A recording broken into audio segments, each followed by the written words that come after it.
til at begynde med, da de lavede tårnet, jeg tror, de var 8 eller sådan noget der. Til sidst, da vi var allerflest, der var vi 40 på mølleholdet. Der lærte vi hinanden op. Ja, så det vi ikke kunne. Hvis vi ikke selv havde erfaring for et eller andet, så måtte vi lære os op på en eller anden måde. Der blev virkelig gået til med svejse. Altså kurser, fordi man skulle kunne det var certifikatsvejsning. Altså det var ikke bare et eller andet, vi skulle klasse sammen, fordi det skulle simpelthen du. Vi sprang ikke over nogen steder, hvor gærdet var lavest. Altså vi var for det første meget ydmyge hen omkring det at bygge den her mølle her. Altså vi var jo de første i verden, og det blev verdens største vindmølle i 21 år eller sådan noget. Jeg tror først, det var i 99. Der var nogle af dem, der kom op på siden af tvindmøllen størrelsesmæssigt. Og rent faktisk, så kunne vi have taget 2 verdenspatenter på møllen. Det ene, der var med kantstille vinger, jeg kan ikke huske, hvad det andet er, men i hvert fald, vi var så langt foran med det her. Vi gik ikke på kompromis med nogen ting, så det var... Altså, det er jo det, der gør, at møllen står og kører i dag. Altså, den er... nu kører de 44 år. Og det er jo helt exceptionelt. Jeg husker, da der var 40-årsdag for første spadestik. Han blev ansat som nummer 11 i Vestas og i 1983. Og hans tale, den glemmer jeg ikke lige, at de startede på de der omkring 22 kW med de der 5 meter vinger, vi havde lavet der, formene til. Og så udviklede de videre derfra. Så kom de på 150 kW, og så kom de på 300 kW, og hold fast, det var stort nu. Men hele tiden så er det tvindmølle som pejlemærke, der med sine 2000 kW, det gjorde en kæmpe forskel. Så kom de jo på 750 kW, og siger, nej, nu kan det simpelthen ikke blive større. Og blev ved med at køre.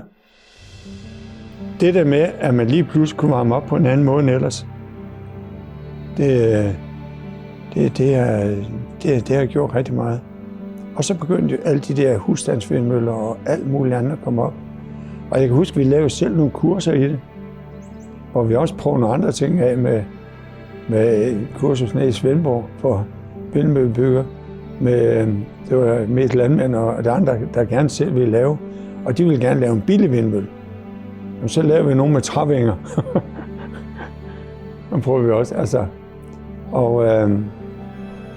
Men det blev spredt rigtig meget ud, fordi vi også havde Vestjysk Energikontor. At det var nede på Tvindgården. Der havde vi Vestjysk Energikontor. Der var 3 for møllehold, som permanent styrede det der. Og så gav vi al vores know-how ud kvitterfrit. Jeg mener, det er jo folkets mølle, denne her. Det er hele Danmarks mølle, sådan som jeg ser det. Altså, der kom jo 100.000 mennesker, og vi havde fri kaffepolitik, eller hvad det hedder. Når folk kom, så fik en kop kaffe og en snak.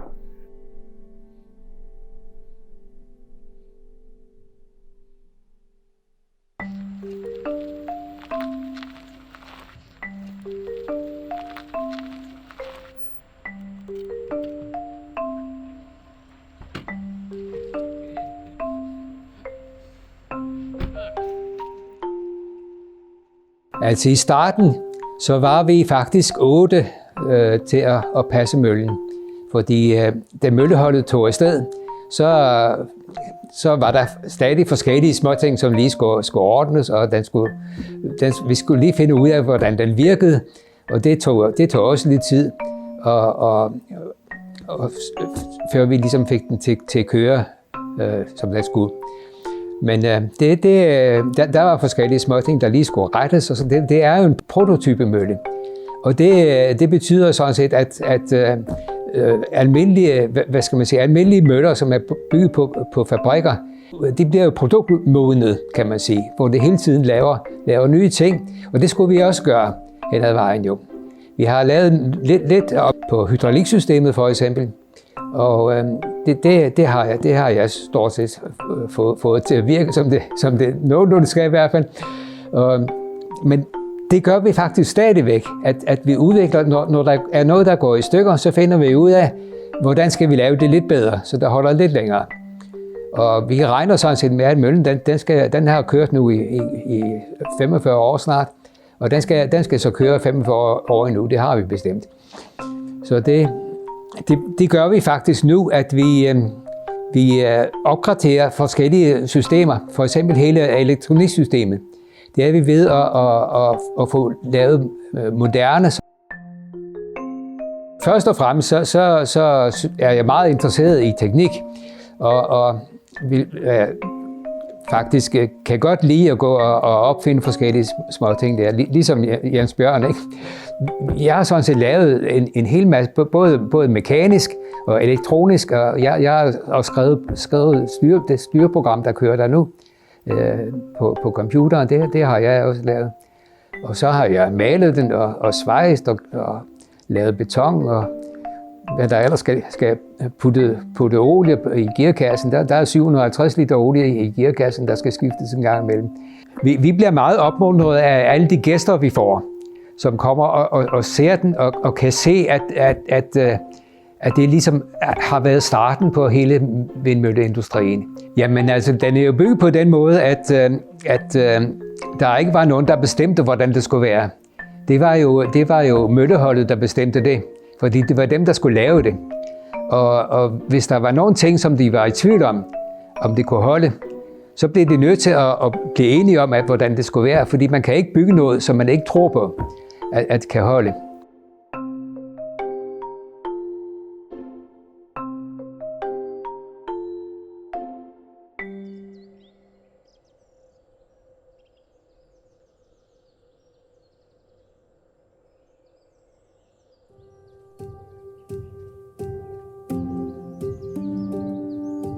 Altså når jeg kommer om morgenen og ser vindmøllen, så altså nogle dage så tænker jeg faktisk en del over det, andre dage så tænker jeg, den har jeg jo kun meget perifer, kan man sige, del i. Og så alligevel så er jeg så i sådan en situation, hvor jeg bliver faktisk rigtig stolt, fordi vindmøllen er jo et symbol på vedvarende energi. Det er et symbol på, at hvis det er sådan, så man tænker anderledes om nogle ting i denne verden, så kan det faktisk lade sig gøre, hvis man sætter sig det for.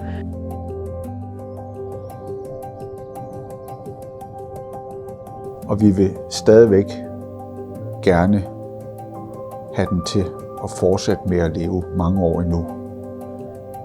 Både fordi det er et symbol, men også fordi den producerer strøm. Men det er også et statement om, at tingene ikke kun skal leve i 20 år, og derefter skal det rives ned, og man skal bygge noget nyt. Der har været i mange år en udvikling inden for de kommercielle vindmøller, at de skal holde i 20 år, og derefter skal de rives ned, og man bygger en ny, fordi så er det mere profitabelt at lave det.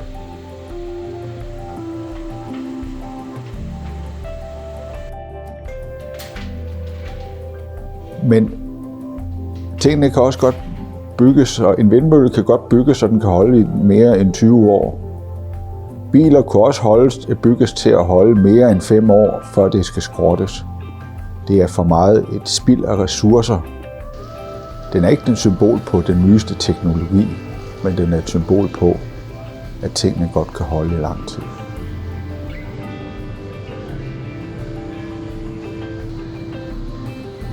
Tvindkraft har rigtig, rigtig mange venner inden for vindindustrien.